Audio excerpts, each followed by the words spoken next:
O que eu aprendo aqui é que existem dois tipos de falsos profetas.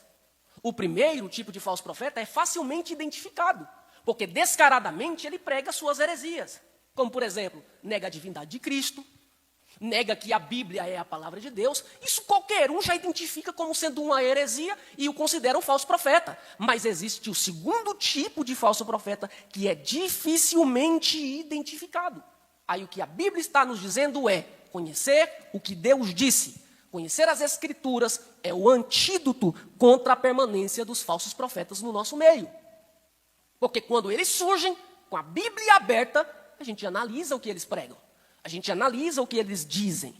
Então a Bíblia é a palavra de Deus, a instrução, a revelação especial de Deus a nós. Tudo que eu disser a vocês aqui hoje precisa estar embasado aqui. Por isso eu disse a vocês, abram a Bíblia, vamos estudar juntos e vamos meditar.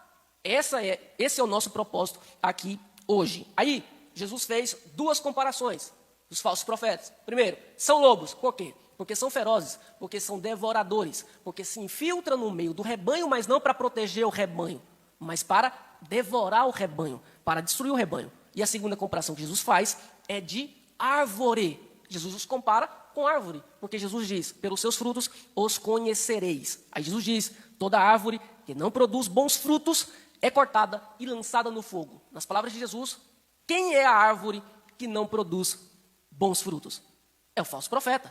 Aí a orientação de Jesus, quanto à nossa reação em relação aos falsos profetas é, cortem.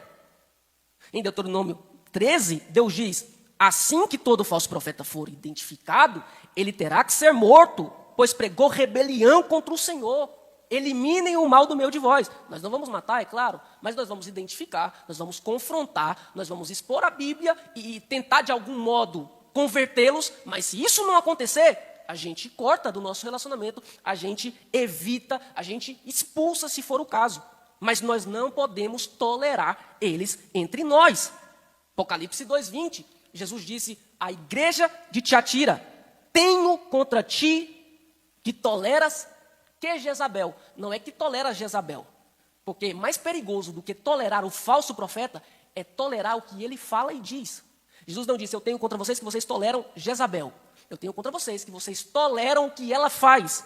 E o que ela fazia? Ela se dizia ser profetisa. Olha aí, ninguém colocou a mão, ninguém a ordenou, ninguém a abençoou, mas ela se dizia profetisa. E estava no meio da igreja, ensinando e enganando os crentes.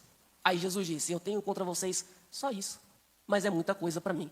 Vocês toleram que ela permaneça aí no meio de vocês. Então, a orientação bíblica é, tomem cuidado com eles, identifique eles e cortem do meio de vós. Falso profeta precisa ser identificado, desmascarado, não pode ser tolerado. E o interessante é que Jesus imputa a nós essa responsabilidade.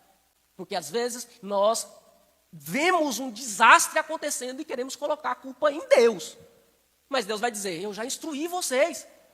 Jesus mesmo disse, eu já vos disse isso antecipadamente, antes de acontecer. Então vocês já estão instruídos. O que Jesus precisava fazer, já fez. Eu disse, já nos instruiu, nos deu o método de identificar os falsos profetas, já nos presenteou com os dons espirituais, o dom de profecia, o dom de discernimento de espíritos, para nós discernirmos que espírito está falando e agindo entre nós. E se isso não acontecer, a culpa não é de Deus, a culpa é nossa.